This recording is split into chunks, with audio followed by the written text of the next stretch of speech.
Doctor Hanna, los invitados que tenemos hoy van a tener la oportunidad de interrumpir sus sueños mañaneros porque van a tener que venir muchas veces, como el dermatólogo que se fue y los profesionales como el doctor Guarionex Flores, cirujano cardiovascular, y el doctor...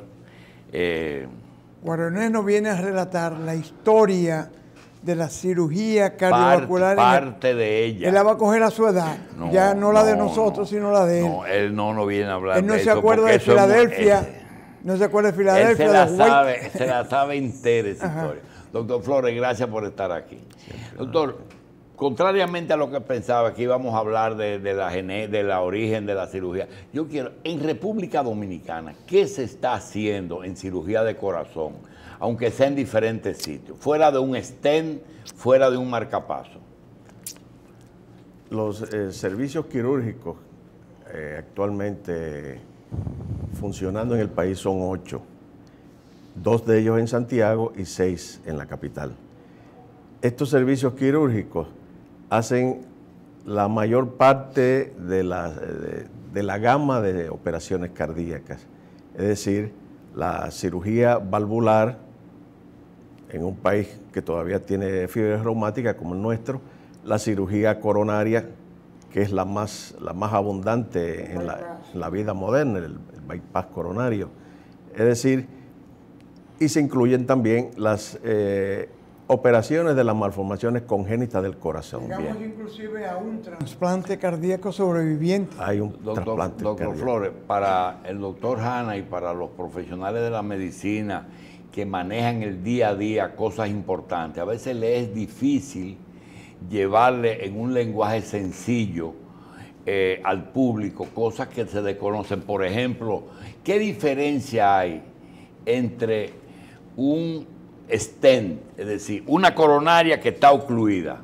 y le ponen una sombrillita por vía de una arteria y la otra es algo que lo abren para corregir esas coronarias? ¿Cuándo es que se decide un procedimiento o el otro?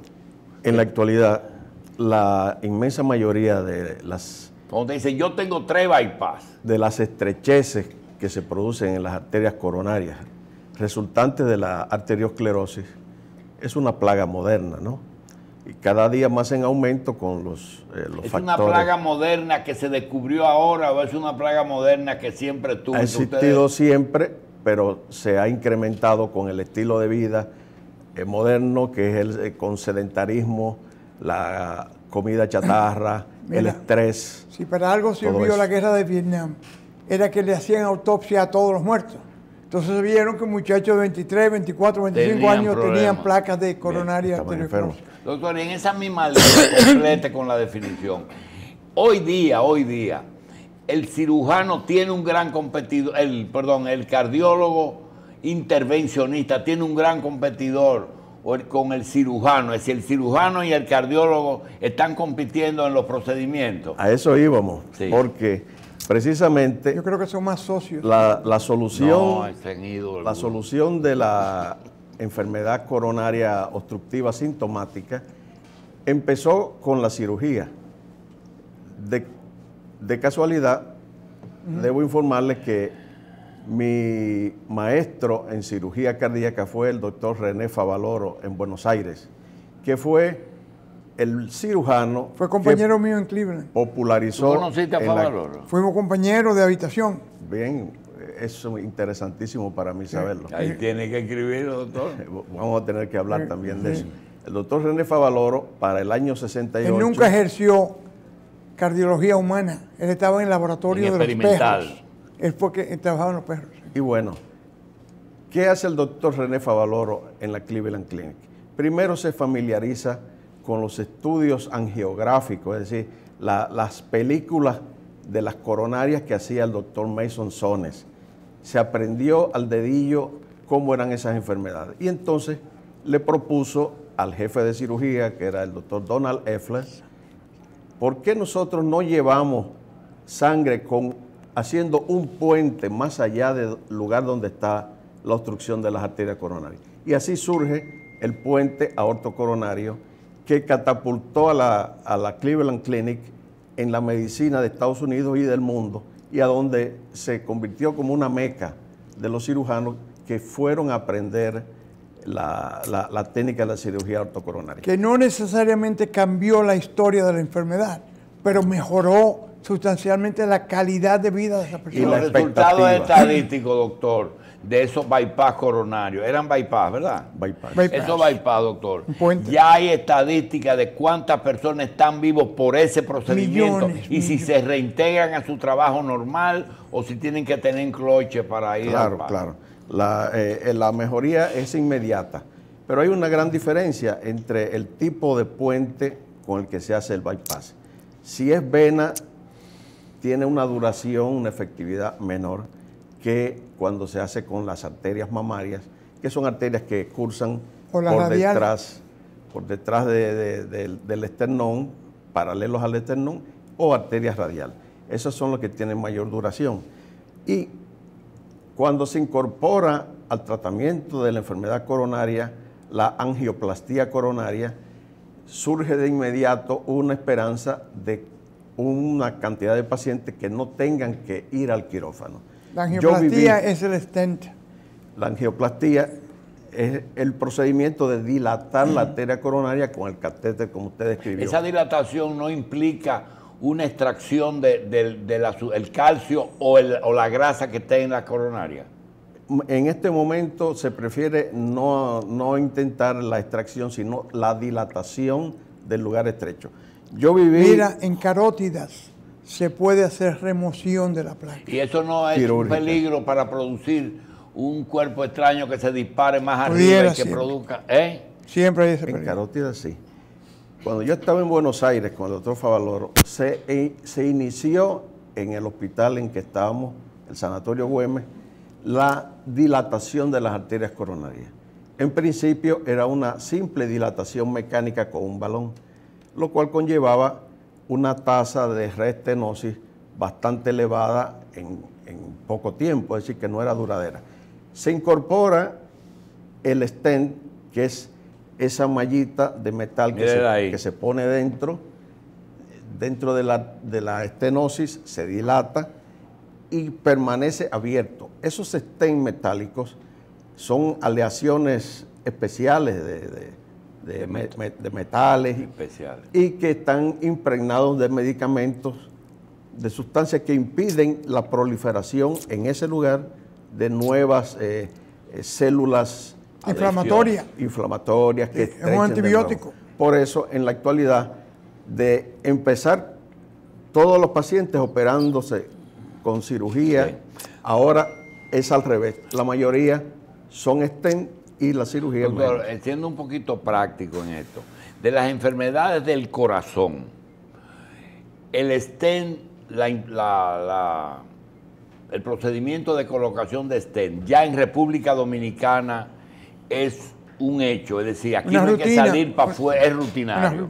Y el bypass también. Y siguiendo la mitral, aórtica, tetralogía de Fallot, comunicación interventricular. ¿Qué enfermedades, si usted la tuviera o si sus familiares la tuvieran, usted se haría con confianza en República Dominicana?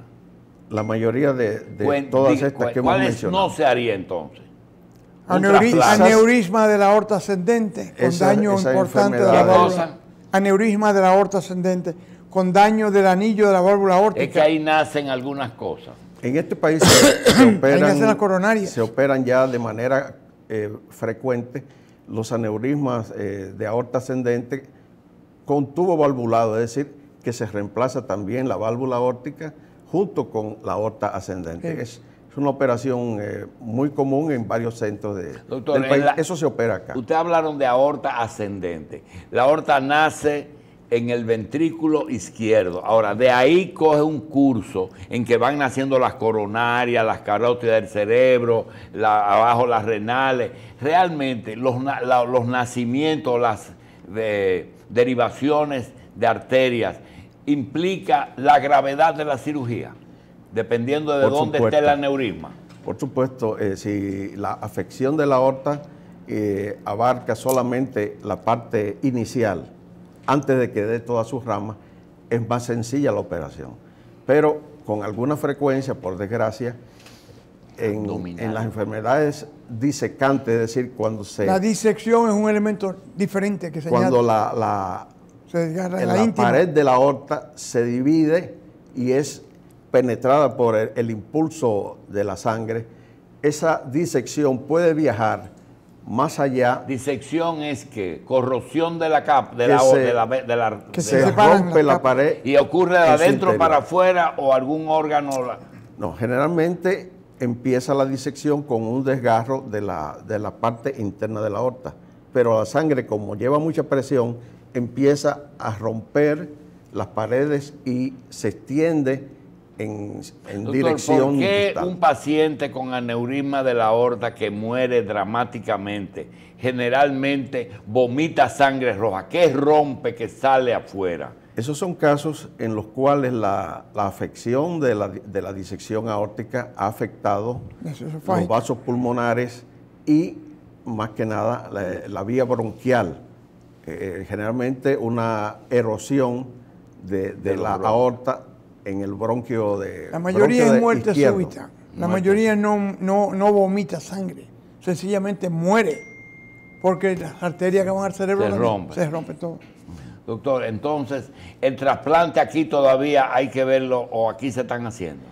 Se hizo un trasplante exitoso en el Hospital General de la Plaza de la Salud. ¿Y cuántos no exitosos? En otros hospitales se intentó y hubo un par de fracasos.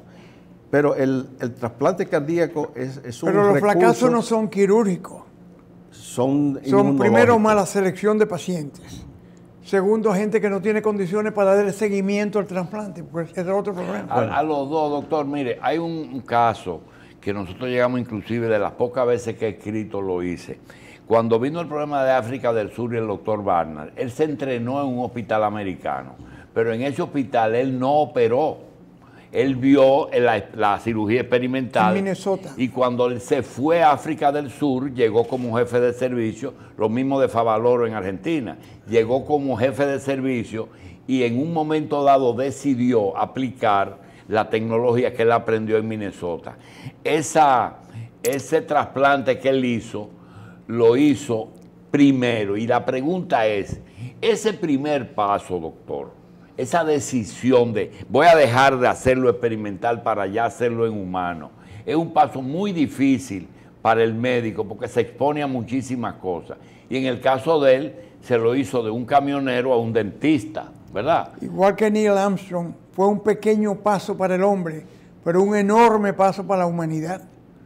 Después de eso hay miles de trasplantados que andan por el mundo. Y ese primer paso de decidirse a hacer un procedimiento la primera vez.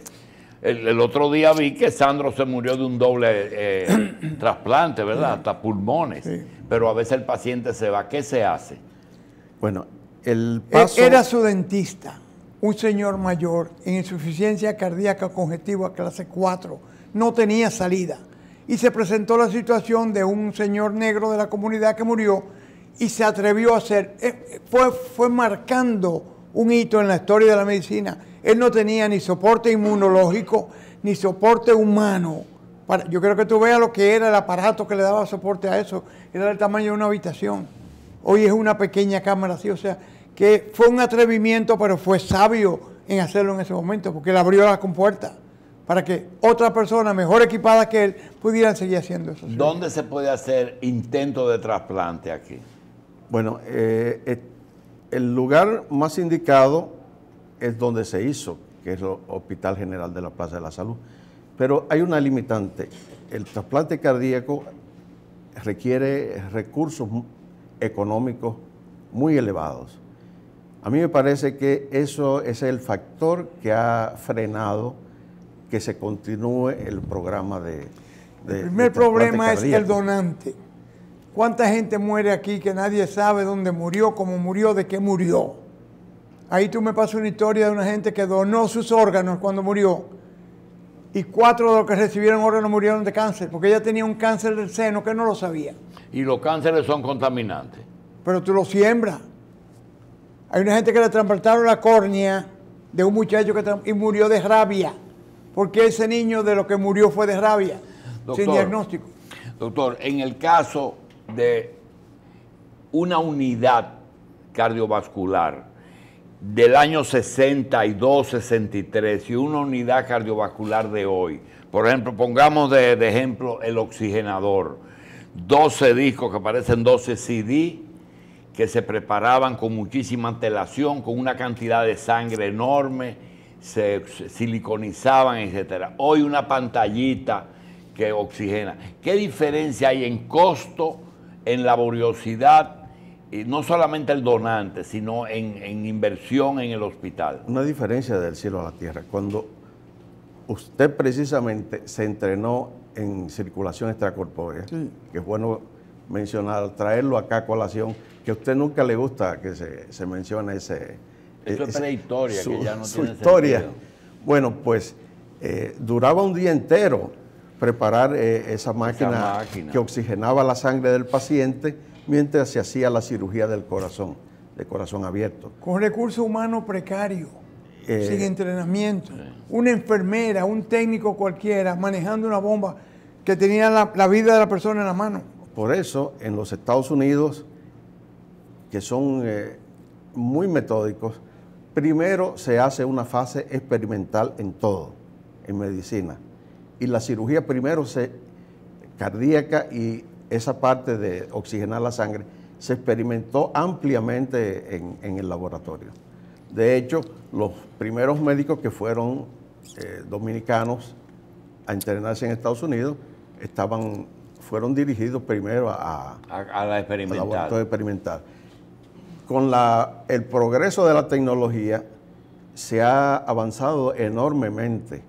Desde esos oxigenadores iniciales, que eran muy engorrosos y reusables, los de ahora son sumamente eficientes y se descartan. Y en cantidad de sangre de antes y ahora, ¿qué cantidad requiere una cirugía extracorpórea ahora en cantidad de unidades? Muchísimo menos. Incluso la mayoría de las operaciones del corazón, en el grueso de patologías, se hacen sin que se le ponga sangre al paciente. Se reserva. Sí, seguro. Pero la mayor parte de la sangre se va recuperando en el acto operatorio y en vez de descartarse, se recupera con lo que se llaman equipos recuperadores de sangre. Al final se les reinyecta. Al final se le devuelve esa sangre a los pacientes. Y la purga de la máquina y el cosa, ¿se hace con soluciones de inicio, no de sangre? De inicio se hace todo con soluciones electrolíticas y una mezcla también de medicamentos y algunas soluciones que tienen simuladores del plasma. Y todavía, todavía hacen hipotermia, bajan el paciente y después lo calientan.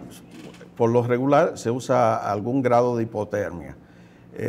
Una persona muy allegada a mí, porque es mi esposa, hace la circulación extracorpórea en el Instituto Dominicano de Cardiología y en Corazones Unidos. Es decir, que es una colega suya. La inicié yo en esa especialidad, sus primeras lecciones. Luego también se especializó fuera. Yo me admiro de la laparoscopía. Quizás el procedimiento quirúrgico que más ha evolucionado en la sala de operación misma donde se llevan a cabo. Y todavía la cirugía de corazón llega al punto de la fibrilación para después reanimar ese... Es muy común. O ya no. Es muy común que cuando... Porque tú no puedes trabajar un corazón latiendo. Cuando se le retorna la circulación coronaria al corazón, que sus primeros movimientos sean incoordinados como una fibrilación. Sí. Pero una sensación muy gratificante para los equipos quirúrgicos es que muchos de estos pacientes empiezan a latir espontáneamente. Y entonces, por ahí se lo atribuyen a la protección que se hizo al músculo cardíaco en ese periodo en que no se ¿En la cirugía se usa el potasio? El potasio sigue siendo... Para parar el corazón. Exacto. sigue siendo el factor número uno de la Es una detención. constante, no se ha parado. No ha se cambiado quita, desde la Hay un época cuento suya hasta interesante ahora. entre un cirujano cardiovascular que lleva su carro a arreglar y el mecánico ostentoso dice, pero mire, usted yo la misma vaina, usted cambia, pone esto, cambia válvula, es lo mismo, usted yo. Dice, sí, pero habla con el motor prendido. Sí. Como se hacía inicialmente. De hecho, Habla con el motor prendido para que tú veas lo para que que es tú bueno. veas de hecho, hablando de motores, una de las primeras máquinas de circulación extracorpórea fue diseñada en Detroit por la General Motors. Y si usted ve la fotografía, es idéntica a un motor de 12 cilindros en B. Ya. Lo mismo que la diálisis. Era Doctor, maquinaria son grotesca. muy fisiológicas, no la parte de oxigenación, sino la parte de bombeo. No produce mucha hemólisis el bombeo. La hemólisis es una constante que debe disminuir el equipo que hace la circulación extracorpórea, cuidando de una oclusión adecuada de las tuberías por donde la sangre va a circular. Bien, y es doctor, impulsada. le decíamos, mira, ahí está el oxigenador de antes. Le decíamos que ese es un oxigenador de antes. Ese era el suyo. Doctor, en el caso, lo más importante es la elección del paciente. Claro. Cuando el cardiólogo hace el estudio, los cateterismos, dice, ese paciente es un sujeto, buen sujeto para una cirugía, se va a beneficiar o no. Ese cardiólogo que hace ese trabajo, antes de usted de operar, ¿tienen algún tipo de participación en el diagnóstico o le llega el estudio completo con las órdenes de cirugía? No, se discute el caso abiertamente. Perdóneme. Se discute el caso abiertamente, cardiólogos, técnicos, hemodinamistas y cirujanos. Lo correcto es la presentación del caso de cada paciente con el equipo que lo estudió, como es el hemodinamista, en el caso de las operaciones que tienen que ver con estudios hemodinámicos, como la coronaria y otras, con la cardiopatía congénita. Y en esa presentación, entonces, se llega a un consenso de qué es lo que necesita el paciente. Hay una cosa, doctor. En la actualidad, los cirujanos cardíacos que operan pacientes coronarios operan personas mucho más viejas Claro. y con enfermedades acompañantes que no tenían los pacientes de cuando yo me entrené. Claro. En los años 80, Eran más selectivos los en casos. los años 80 la mayoría de los pacientes que iban a la Fundación Favaloro eran de 57 a 65 años. Ahora van hasta Ahora de 80. son de más de 80 y son todos los pacientes que ya pasaron por la parte de los stent. Entonces, los que quedan son pacientes que ya tienen enfermedades comórbidas, es decir, acompañantes. Bien. Que no tienen Doctor, nada que ver. Hoy la miocardiopatía dilatada es la que más se presta para el trasplante. Es la que más se presta como enfermedad terminal. Bien, nosotros tenemos dos cosas que queremos tratar, doctor. Mire, una es algo que pregunta mucho y que le confieso que a principio yo también tuve esa duda, a principio, muy joven. Se trata de cuando usted coge un motor Rolls Royce de 8 cilindros nuevo y se lo coloca a un Toyota Corolla del año 86, de lo que conchan aquí en mal estado, posiblemente ese motor destruya ese carro si lo aceleran. En un trasplante, tomar un corazón de un joven motorista atlético con un corazón sano y trasplantárselo a una persona que tiene un corazón ya grande y que su organismo está medio acostumbrado a llevar las cosas al paso y le mete un corazón nuevo ahí. ¿Eso se contempla en una cirugía o ese corazón nuevo se comporta con la demanda que le da el cuerpo? Se va a adaptar, por supuesto, a las demandas El que va a cuerpo tener. tiene sensores según que se van a disparar inmediatamente. Exacto. Le baja la velocidad. Según la actividad Claro, sí. de cada persona. Doctor, usted comenzó diciendo la cantidad de centros que hay aquí y eso obliga a que lo de hoy haya sido sencillamente una agenda para conversar con el doctor Guarioné Flores, que está haciendo un trabajo sobre cirugía cardiovascular en República Dominicana y la historia de esa cirugía. Vamos a convocarlo para una cantidad de programas para poder desarrollar todos esos temas. Doctor Guarioné Flores, hijo de médicos, cardiólogos, es decir, que él tiene una genética cardiológica. El ADN lo tiene. Sí, ADN.